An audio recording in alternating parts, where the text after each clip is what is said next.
လောက်ကြားရတယ်ဘလောက်ကြိုးစားတာဘာဖြစ်လို့တော့မချမ်းသာတာလဲဘလောက်ကြိုးစားပြီးတော့လောက်တာဘာဖြစ်လို့မကြောက်လဲတာလဲမြန်မာစကားပုံကြားဘူးလားရှင်ရောင်ပြီးထွင်းပြီးတော့အလုံးလောက်တယ်ဆိုတာလေမချမ်းသာတဲ့သူကတော့ဘလောက်ပဲလုံးလို့မချမ်းသာဘူးအဲ့ဒါဘာဖြစ်လို့လဲညီမတို့လောက်တာက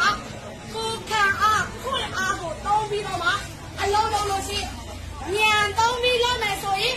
လွယ်လေးနဲ့တောက်တက်ပါလေနဲ့ထားရမယ်လားရှင်ဒီနေ့သူရသွားတဲ့ပုံလေးရမှာညီမအောက်ဆုံးကစားလေးရမ်းဆိုင်တယ်ဘယ်လိုလဲညီမတို့တွေအလုံးလောက်တာဘလောက်လောက်တယ်လဲဆိုတာသူများမကြည့်ဘူးမိတ်ဆွေရဲ့ရှားလက်ကဘလောက်ကောင်းလဲဆိုတော့လည်းအများကြီးဟုတ်ပါလေ